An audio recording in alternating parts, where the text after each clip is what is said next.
여러분, 2026년 바로 이때부터 우리나라의 복지제도가 그야말로 완전히 판이 뒤바뀝니다. 이건 그냥 이렇게 하겠습니다 하는 계획이 아니고요.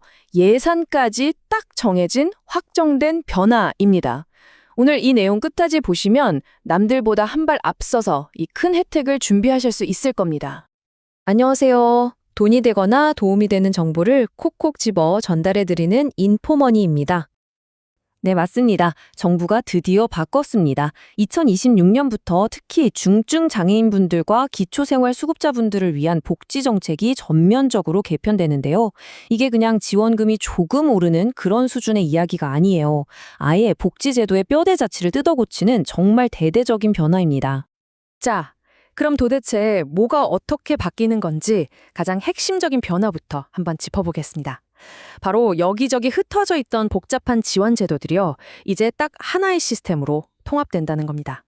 지금까지는 어땠나요? 부처마다 기준도 다르고 신청 방법도 제각각이라 받을 수 있는데도 몰라서 놓치거나 오히려 중복으로 지원되는 경우도 있었잖아요.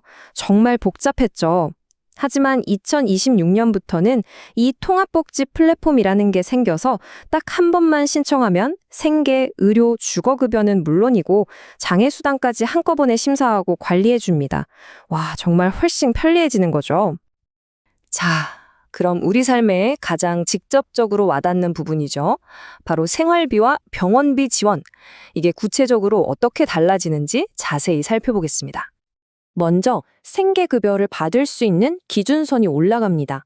현재는 기준 중위 소득의 30%까지 지원을 받았는데 2026년부터는 32%로 상향 조정됩니다.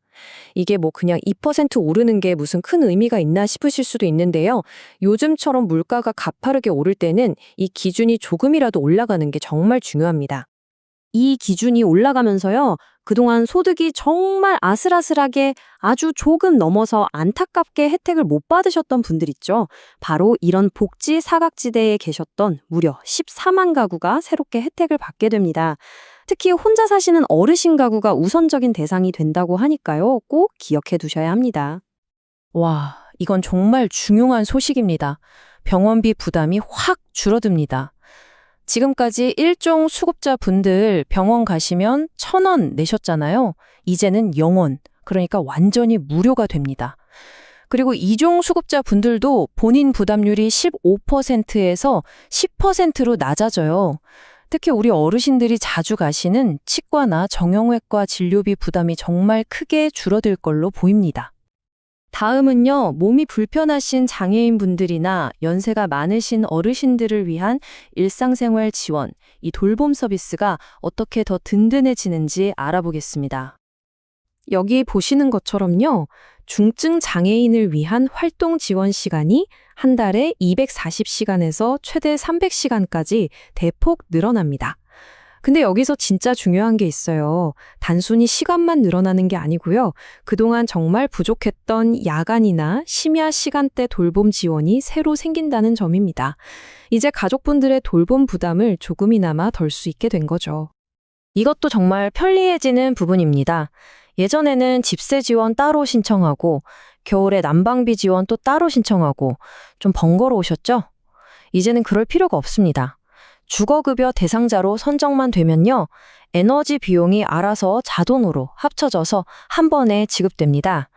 예를 들면 이런 거죠. 월세 30만 원을 지원받는 분이라면 추운 겨울철에는 난방비 10만 원이 더해져서 총 40만 원이 통장에 딱 들어오는 식입니다.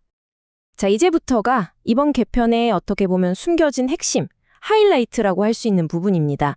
그동안 많은 분들이 답답해하셨던 일하면 오히려 손해, 라는 말이 나오던 그 불합리한 구조가 드디어 바뀝니다. 맞아요. 이게 제일 걱정되셨죠? 내가 나가서 일을 해서 돈을 조금이라도 벌면 나라에서 주는 기초급여가 깎이는 거 아니야 하는 그 걱정 말입니다. 이 문제 때문에 일하고 싶어도 망설였던 분들 정말 많으셨을 거예요. 이제 그 해답이 나왔습니다. 이제 그 걱정 정말 한시름 덜 수 있습니다. 2026년부터는요, 근로소득 공제율이 무려 50%로 확 올라갑니다. 이게 무슨 말이냐면요. 예전에는 내가 80만 원을 벌면 소득의 상당 부분이 그대로 인정돼서 기초급여가 많이 깎였단 말이에요. 그런데 이제는 똑같이 80만 원을 벌어도 그 절반인 40만 원만 소득으로 계상하겠다는 뜻입니다. 그러니까 기초급여가 줄어드는 폭이 훨씬 작아져서 이제는 정말 일할수록 나에게 이득이 되는 구조로 바뀌는 겁니다. 자, 이렇게 제도가 좋아진다고 해서 우리가 가만히 손 놓고 기다리기만 하면 될까요? 절대 안 됩니다. 이 모든 혜택을 빠짐없이 온전히 다 받기 위해서 우리가 지금부터 꼭 해야 할 일이 있습니다. 여러분, 이건 정말 별표 5개 치셔야 합니다. 딱 2가지만 꼭 기억해 주세요. 첫째, 소득이나 재산의 변동이 생기면 반드시 신고해야 합니다. 왜냐하면 이 새로운 통합 시스템에서는 예전 자료가 자동으로 넘어오지 않기 때문에 신고를 안 하시면 혜택을 못 받으실 수도 있습니다. 정말 중요해요. 그리고 둘째, 이사를 가셔서 주소가 바뀌거나 급여를 받는 통장을 바꾸셨다면 이것도 꼭 미리 알려주셔야 돈이 엉뚱한 데로 가는 걸 막을 수 있습니다. 그리고 또 하나 정말 반가운 소식은요. 이제는 내가 힘들다고 신청해야만 도와주는 복지가 아니라 정부가 먼저 어려운 분들을 찾아 나선다는 겁니다. 건강보험료나 전기요금 같은 데이터를 인공지능 AI가 분석해서 이분 좀 힘드신 것 같은데? 하는 신호가 잡히면 담당 공무원이 먼저 연락해서 상담을 진행하는 시스템이 만들어집니다. 이렇게 정부가 먼저 손을 내미는 것, 이게 바로 앞으로 바뀔 복지의 큰 방향입니다. 전문가들은 이번 개편을 이렇게 평가합니다. 지금까지는 한정된 예산 안에서 누가 더 힘든가를 가려서 지원하던 이른바 선별 복지였다면요. 이제는 누구나 최소한의 기본적인 생활은 보장받을 수 있도록 하는 생활 중심 복지로 대한민국 복지가 큰 전환점을 맞이했다는 겁니다. 2026년에 시작될 이 새로운 복지 시대, 우리 시청자님께서는 어떤 변화가 가장 기대되시나요? 아래 댓글로 자유롭게 의견 남겨주세요. 오늘 정보가 정말 도움이 되셨다면 구독과 좋아요 잊지 마시고요. 주변에 이 내용이 꼭 필요한 분들이 있다면 이 영상을 꼭 공유해주세요. 2026년 복지의 판이 바뀝니다. 지금부터 준비하는 분들이 이 모든 혜택의 주인공이 될 겁니다. 감사합니다.